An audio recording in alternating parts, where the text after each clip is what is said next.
सर्वेभ्यो नमो नमः। आज हम अध्ययन करेंगे प्रथम पाठ का नाम है सुभाषितानी।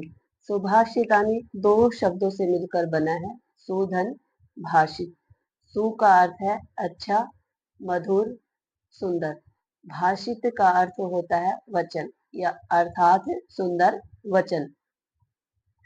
प्रस्तुत पाठ में सुक्ति मंजरी, नीति शतकम, मनुस्मृति, शिशुपाल वधम, पंचतंत्रम से रोचक और विचार परक श्लोकों को संग्रहित किया गया है।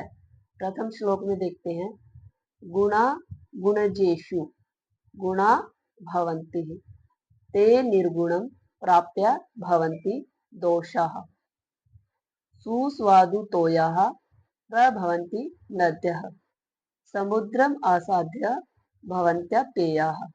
हिंदी देख लेते हैं इसकी। गुणा, गुणा का अर्थ है गुण। गुणजेषु यानी कि गुणवान व्यक्तियों में गुणा भवन्ति। गुण, गुणवान व्यक्तियों में गुण होते हैं। ते निर्गुणम, ते वे गुण निर्गुणम गुणहीन व्यक्ति को प्राप्त करके दोषाः भवन्ति दोष हो जाते हैं। सुस्वादुतोयाः प्रभवन्ति नद्यः जिस प्रकार से नद्यः नदियों का, सुस्वादुतोयाः यानी कि नदियों का मीठा जल, सुस्वादुतोयाः मीठा जल, प्रभवन्ति बहता हुआ, समुद्रम आसाध्य समुद्र में जाकर मिलकर, अपेय भवन्ति अपीने योग्य हो जाता है। अर्थात क्या कहा गया है कि जो गुण होते हैं वो गुणवान व्यक्तियों में ही गुण होते हैं, लेकिन जब वे गुण निर्गुण व्यक्ति में मिल जाते हैं तो वो दोष बन जाते हैं। जिस प्रकार से नदियों का पानी जब तक नदियों में बहता है मीठा रहता है, लेकिन जब वही नदियों का पानी समुद्र में जाकर मिल जाता है तो वो अपीने योग्य हो जाता है। अगला श्लोक देखिए,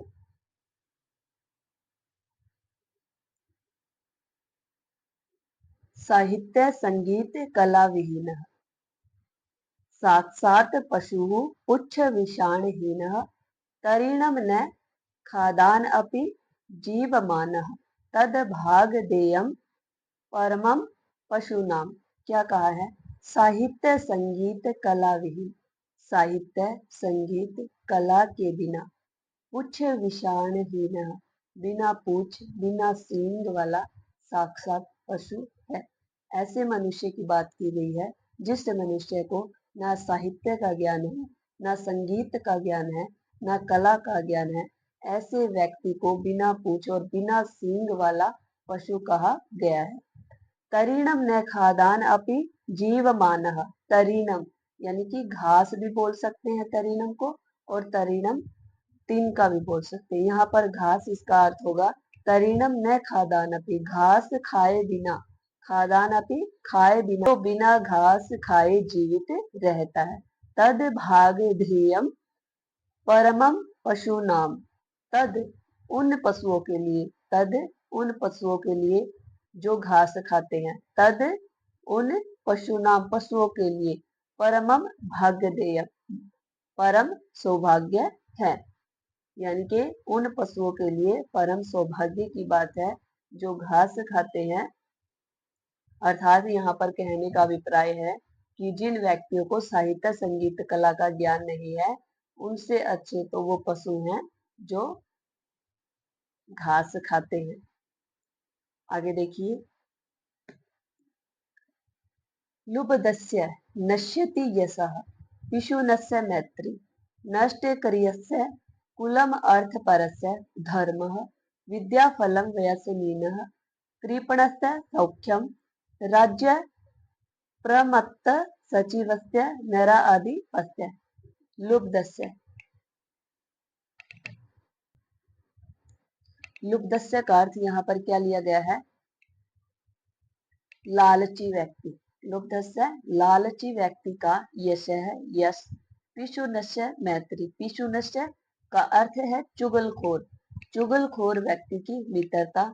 नष्ट क्रियस्य यानी कि जिसकी क्रिया नष्ट हो चुकी है ऐसे व्यक्ति का वंश अर्थ परस्य धन के लोभी व्यक्ति का धर्म, व्यसनीनः विद्या फलम, व्यसनीनः बुरी लत वाले व्यक्ति की विद्या का फल, कृपणस्य सौख्यम कंजूस, कृपणस्य का अर्थ है कंजूस व्यक्ति का सुख, प्रमत्त सचिवस्य यानी कि जिस राजा का मंत्री आलसी होता है, ऐसे आलसी मंत्री के राजा का राज्य नश्यति नष्ट हो जाता है। एक बार दोबारा देखिए, लुब्धस्य नश्यति यशः पिशुनस्य मैत्री, लुब्धस्य यशः लालची व्यक्ति का यश, पिशुनस्य मैत्री चुगलखोर व्यक्ति की मित्रता, नष्ट क्रियस्य कुलम जिसकी क्रिया नष्ट हो चुकी है ऐसे व्यक्ति का वंश, अर्थ परस्य धन के लोभी व्यक्ति का धर्म,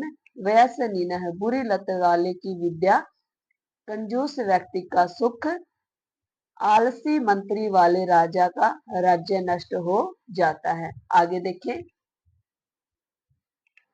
श्लोक नंबर 4। पीत्वा रसम तु कटुकम मधुरम समानम माधुर्यमेव जनयेन मधुमक्षिकासौ सन्तः तथैव सम सज्जन दुर्जनानां श्रुत्वा वचः मधुर सुक्त रसम सृजन्ति। क्या कहा है, यहाँ से शुरू करेंगे। असौ मधुमक्षिका, असौ यह मधुमक्खी, यह मधुमक्खी, तू तो, कटुकम कड़वा, मधुरम मीठा, रसम रस, समानम समान रूप से, पीतवा पी करके, माधुर्य मेवा मीठा रस ही, जनयेत उत्पन्न करती है। दोबारा देखिए, असौ मधुमक्षी का यह मक्खी तो कड़वा और मीठा रस समान रूप से पी करके मीठा रस ही उत्पन्न करती है। संतः तथैव, तथैव उसी प्रकार, संतः जो सज्जन व्यक्ति होते हैं, समा सज्जन दुर्जना नाम यानी कि समान रूप से सज्जन और दुर्जन व्यक्तियों की वचः वाणी को श्रुत्वा सुन करके मधुर सुक्त रसम सृज्यन्ति यानी मीठे रस का ही निर्माण करते हैं। अर्थात जो सज्जन व्यक्ति होते हैं वो सज्जन और दुर्जन व्यक्तियों की समान रूप से वाणी को सुन करके मीठा ही बोलते हैं। इस प्रकार से आगे देखते हैं। विहाय पौरुषम यो ही दैवम एवावलंब्यते प्रासाद सिंहवत तस्य मूर्धिन तिष्ठन्ति वायसाः। यहाँ से शुरू करेंगे। यो जो व्यक्ति, यो जो व्यक्ति, पौरुषम, पौरुषम कहे या परिश्रम कहे या मेहनत कहे, जो व्यक्ति अपने पौरुष को छोड़ करके, विहाय का अर्थ क्या है, छोड़ करके, जो व्यक्ति अपने पौरुष को छोड़ करके दैवम ही यानी कि दैवम का अर्थ है भाग्य, भाग्य का ही अवलंब्यते सहारा लेता है, प्रासाद सिंहवत वह उस महल के ऊपर बने शेर के जैसा है, जिसके मूर्धिन जिसके सिर पर वायसाह तिष्ठन्ति वायसाह कोवे बैठते हैं। क्या कहा है, दोबारा देखिए। जो व्यक्ति अपने परिश्रम को छोड़ करके भाग्य का ही सहारा लेता है वो उस महल पर बने शेर के समान है, उस महल पर बने शेर के समान है। तस्य मूर्धिना जिसके सिर पर कोवे बैठते हैं। आगे देखिए।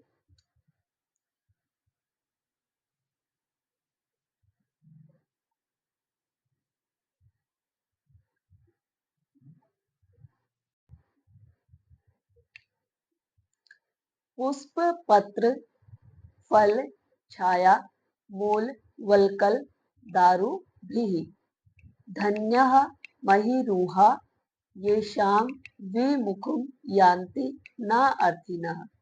यही से शुरू करेंगे।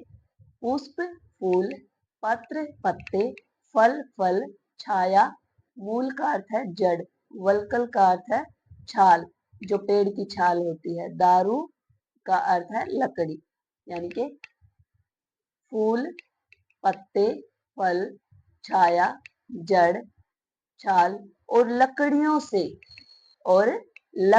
से युक्त महीरूहा, महीरूहा का अर्थ है वृक्ष, लकड़ियों से युक्त वृक्ष धन्य है। ये शाम विमुखम यान्ति न अर्थिना, ये शाम जिसके पास से, ये शाम अर्थिनः याचक, विमुखम निराश, न यान्ति निराश नहीं जाते, जिसके पास से अर्थिनः याचक निराश नहीं जाते। अगले श्लोक में क्या कहा है? चिंतनीया हि विपदाम आदावेव प्रतिक्रियाः न कूपखननम युक्तम प्रदीप्ते वह्निना गृहे। यहाँ से शुरू करेंगे। विपदाम, विपदा समस्याओं के, आदावेव समस्याओं के आने से पहले ही, प्रतिक्रिया समाधान, चिंतनिया ढूंढ लेना चाहिए। समस्याओं के आने से पहले ही समाधान ढूंढ लेना चाहिए। न कूपखननम युक्तम प्रदीप्ते वह्निना गृहे, गृहे घर में, वह्निना आग, प्रदीप्ते लगने के बाद, घर में आग लगने पर, कूप खननम गृहे घर में, वह्निना आग, प्रदीप्ते लगने पर, घर में आग लगने पर, कूप खननम कुआं खोदना, न युक्तम उचित नहीं है। अर्थात क्या कहा है कि हमें समस्याएं आने से पहले ही उनका समाधान ढूंढ कर रखना चाहिए, क्योंकि जिस प्रकार से घर में आग लगने के बाद कुआं खोदना उचित नहीं है, उसी प्रकार समस्याओं के आने के बाद उनका समाधान करना उचित नहीं होता। आगे देखो शब्दार्थ इसके।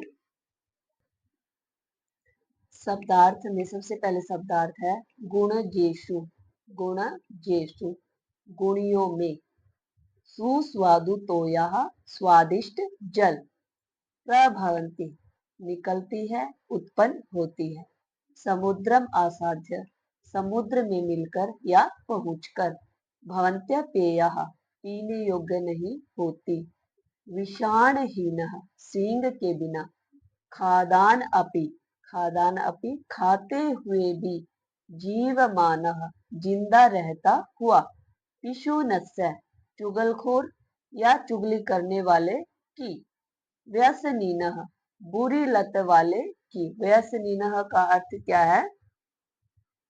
व्यसनीनः बुरी लत वाले की। नरा अधिपस्य राजा का या राजा की या कहे राजा के। नरा अधिपस्य यानी षष्ठी विभक्ति है, का की के संबंध में होती है ये षष्ठी विभक्ति। नरा अधिपस्य राजा का। आगे देखिए जनयेन, जनयेन मधुमक्षिकासौ, जनयेन का अर्थ है उत्पन्न करना या पैदा करना, मधुमक्षिका मधुमक्खी, असौ यह मधुमक्खी पैदा करती है। संतः तथैव, तथैव का अर्थ है वैसे ही, संतः का अर्थ है सज्जन, वैसे ही सज्जन। सृजंती, सृजंती का अर्थ है निर्माण करते हैं, बहुवचन है इसीलिए क्या आएगा? हाँ, सृजंती निर्माण करते हैं। वायसाहा, वायसाहा अनेक सारे कोय, कोए। वलकल, वलकल का अर्थ होता है पेड़ की छाल। दारूभिहि, दारूभिहि का अर्थ है लकड़ियों के द्वारा। महीरूहा, महीरूहा, महीरूहा का अर्थ है वृक्ष। कूप खननम, कूप खननम का अर्थ है कुआं खोदना। वनीना का अर्थ है अग्नि द्वारा। अब हम देख लेते हैं इसका अभ्यास में। इसका प्रथम प्रश्न है पाठे दत्तानाम पद्यानाम सस्वर वाचन कुरुत, वाचनम कुरुत, यानी कि आपने क्या करना है, जो इसके जितने भी 7 इसके श्लोक हैं, सभी श्लोकों का सस्वर वाचन करके देखना है। श्लोकांशेषु रिक्त स्थानानि पूरयत, श्लोकांशेषु। जो ये लाइनें दी है ये पूरा श्लोक नहीं है, केवल एक लाइन उठा के दे दी गई है, इसलिए क्या कहा है, श्लोकांशेषु, श्लोक का अंश, श्लोक के अंशों में रिक्त स्थान पूर्यत, रिक्त स्थान पूरा करे। समुद्रम आसाध्य दस, आपने यहाँ रिक्त स्थान भरना है। इससे अगला शब्द क्या आएगा, समुद्रम आसाध्य के बाद क्या आएगा, भवन्त्या पेयः। इस प्रकार से डैश वचः मधुर सुप्त रसम सृजन्ति, यानी कि वचः वाणी मधुर सुप्त सृजन्ति, इससे प्रथम अक्षर कौन सा आएगा, श्रुत्वा, यानी कि सुन करके, वाणी सुन करके मीठे वचन का ही निर्माण करते हैं। तद भाग देयम, तद भाग ध्येयम परमम पशुनाम, यहाँ रिक्त स्थान में क्या आएगा, परमम, क्योंकि इससे अगला शब्द क्या है, परमम। तद भाग ध्येयम परमम पशुनाम। विद्या फलम डैश कृपणस्य सौख्यम, डैश में आप क्या भरोगे, विद्या फलम के अगला अक्षर को, अगला शब्द कौन सा है, व्यसनीनः। आगे क्या है, पौरुषम विहाय यह डैश अवलंब्यते, यहाँ पर क्या आएगा, ही देवमेव। आगे है चिंतनीय ही विपदाम डैश प्रतिक्रियाः, यहाँ पर क्या आएगा, इससे अगला शब्द आदा वेव। इस प्रकार से आपने रिक्त स्थान भरने हैं, जब पेपर में आएंगे तो इससे आगे क्या आएगा ये आपने अच्छे से याद करने हैं। अब देख लेते हैं तीसरा प्रश्न। प्रश्ना नाम उत्तराणी एक पदेन लिखित, क्या कहा कि प्रश्नों के उत्तरों को एक पद में लिखो। यहाँ पर आपको केवल एक ही पद आंसर में लिखना है। व्यसनीनः किम नश्यति, बुरी लत वाले का क्या नष्ट हो जाता है, क्या नष्ट हो जाता है, विद्या फलम। कस्य यशः नश्यति, किसका यश नष्ट हो जाता है, किसका यश नष्ट होता है, लुब्धस्य लालची व्यक्ति का। मधुमक्षिका किम जनयति, जो मधुमक्खी होती है क्या उत्पन्न करती है, मीठा रस, माधुर्य मेव। आगे देखते हैं, आगे क्या है, मधुर सुक्त रसम के सृजन्ति, मधुर सुक्त रस के यानी कि कौन, सृजन्ति निर्माण करते हैं, मीठे वचनों का निर्माण कौन करता है, संतः। यहाँ पर के स्थान पर क्या आएगा, संतः। अर्थीनः जो याचक हैं, केभ्यः किससे, विमुखा न यान्ति, विमुख या निराश नहीं जाते, किससे, वृक्षों से। वृक्षों को क्या कहा है इसमें श्लोकों में, मही रूहेभ्यः, यहाँ पर केभ्य के स्थान पर क्या आएगा, मही रूहेभ्यः। आगे देखो प्रश्न 4 में, अधोलिखित तद्भव शब्दानां कृते पाठात चित्वा संस्कृत पदानि लिखत, क्या कहा है, लिखत अधोलिखित नीचे लिखे, तद्भव शब्दों के लिए, पाठात पाठ से, चित्वा चुन करके, संस्कृत पदानि संस्कृत पद लिखे। कंजूस, जिस प्रकार कंजूस का क्या है, कृपणः, कंजूस को संस्कृत में क्या कहते हैं, कृपणः। कड़वा, कड़वा को संस्कृत में क्या कहेंगे, कटुकम। पुच्छ को क्या कहेंगे, पुच्छः। लोभी को क्या कहेंगे, लुब्धः। मधुमक्खी को क्या कहेंगे, मधुमक्षिका। तिनका को क्या कहेंगे, तरीनम। इस प्रकार से पांचवें प्रश्न में देख लेते हैं क्या है, अधोलिखितेषु वाक्येषु कर्तृपद क्रियापदम च चित्वा लिखित, क्या कहा है कि नीचे लिखे वाक्य में कर्तृपद और क्रियापद को चुन करके लिखना है। यहाँ पर हमने कर्तृपद को और क्रियापद को अलग अलग करके लिखना है, यहाँ पर कर्ता पद लिखना है, यहाँ पर क्रियापद लिखना है। जैसे कि संतः, आपको एक चीज ध्यान रखनी है, जिसमें प्रथमा विभक्ति होगी, चाहे वो एक वचन है, चाहे वो द्विवचन है प्रथमा का, चाहे वो बहुवचन है प्रथमा का, वो क्या है, कर्ता। हमेशा प्रथमा विभक्ति कर्ता में आती है। आपने जहां भी इसमें प्रथमा विभक्ति लिखी वो क्या है, कर्ता, और क्रिया लास्ट में होती है, यानी कि धातु से क्या बनती है? क्रिया। अब देखते हैं, जैसे कि ये है संतः मधुर सुक्तम रसम, मधुर सुक्त रसम सृजन्ति। संतः, संतः में प्रथमा विभक्ति है, प्रथमा विभक्ति का एक वचन है, इसलिए संतः क्या है? करता है। सृजन्ति निर्माण करना, सृजन्ति सृज धातु से बहुवचन है ये, प्रथम पुरुष का बहुवचन है सृजन्ति। ये क्या है? क्रिया है। संतः कर्ता, सृजन्ति क्या है? क्रिया। निर्गुणम प्राप्य भवन्ति दोषाः, दोषाः प्रथमा विभक्ति का बहुवचन है दोषाः, इसलिए ये क्या है? कर्ता है। भवन्ति यहाँ पर क्या है? क्रिया। गुणजेषु गुणाः भवन्ति, गुणाः, गुणाः में क्या है? प्रथमा का बहुवचन, इसलिए क्या है? कर्ता। भवन्ति क्रिया। मधुमक्षिका, मधुमक्षिका में क्या है? प्रथमा विभक्ति का एक वचन, इसलिए ये क्या है? कर्ता। जनयेत उत्पन्न करती है, ये क्या है? क्रिया। पिशु नस्य मैत्री यशः नश्यति, यहाँ पर नाश्यति नहीं आएगा, नश्यति। पिशु नस्य, पिशु नस्य चुगलखोर की मित्रता, यश, यश को नष्ट कर देती है। यहाँ पर मैत्री में प्रथमा विभक्ति है, मैत्री करता है, नश्यति क्या है? क्रिया। इसी प्रकार से नद्यः, नद्यः में क्या है?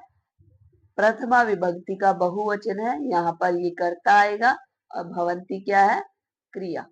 इस प्रकार से नद्यः कर्ता, भवन्ति क्रिया। अगला प्रश्न देख लेते हैं, 6th। रेखा अंकित, क्या कहा है? रेखा अंकित पदानि आदरित्य प्रश्न निर्माणम कुरुत। रेखा अंकित पदों को आधार बना करके प्रश्नों का निर्माण करना है। गुणाः, गुणाः बहुवचन है, पुल्लिंग का बहुवचन है, इसलिए क्या आएगा? के गुणजेषु गुणाः भवन्ति। नद्यः, नद्यः स्त्रीलिंग का बहुवचन है, इसलिए यहाँ पर क्या आएगा?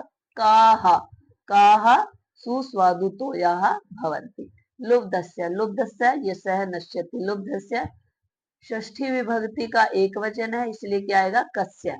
मधुमक्षी का भी क्या है? प्रथमा का एक वचन है, इसलिए यहाँ पर क्या आएगा? का माधुर्यमेव जनयति, तस्य मूर्धन तिष्ठन्ति वायसः। मूर्धन सप्तमी विभक्ति का एक वचन है, इसलिए यहाँ पर कस्मिन भी आपका शुद्ध होगा। अगर आप कुत्र यहाँ पर करेंगे, कुत्र, कुत्र भी यहाँ पर ठीक होगा, कस्मिन भी ठीक है, कुत्र भी ठीक है, दोनों यहाँ पर ठीक होंगे। आगे प्रश्न 7 देख लेते हैं। प्रश्न 7 में क्या कहा है? उदाहरणा अनुसारम पदानि पृथक कुरु, उदाहरण के अनुसार पदों को अलग करना है। जैसे कि समुद्रम असाध्य, इसको अलग करके लिखेंगे तो कैसे लिखा जाएगा? समुद्रम, समुद्रम असाध्य, इस प्रकार से हमने लिखना है। चलिए आगे देखते हैं। ये है माधुर्यमेव, माधुर्यमेव को कैसे लिखेंगे? माधुर्यम धन एव, माधुर्यम धन एव। अल्पमेव, अल्पमेव को कैसे लिखेंगे? अल्पम धन एव, अल्पम धन एव। सर्वमेव को कैसे लिखेंगे? सर्वम धन एव। दैवम, दैवमेव को कैसे लिखेंगे? दैवम एव। महात्मना मुक्ति ही को कैसे लिखेंगे? महात्मनाम उक्ति। विपदाम, विपदा, विपदामादा वेव कैसे लिखेंगे? विपदा मादौ, विपदा, विपदा मादौ धन एव, इस प्रकार से लिखेंगे। आपने ये सारे अच्छे से याद करने हैं। उम्मीद करती हूँ आपको ये समझ आएंगे अच्छे से। वीडियो को लाइक करें, कमेंट करें, शेयर करें, आप सभी बच्चों तक इसको पहुंचाएं ताकि सभी बच्चे इसकी हेल्प से प्रथम पाठ को अच्छे से याद कर सके। धन्यवाद।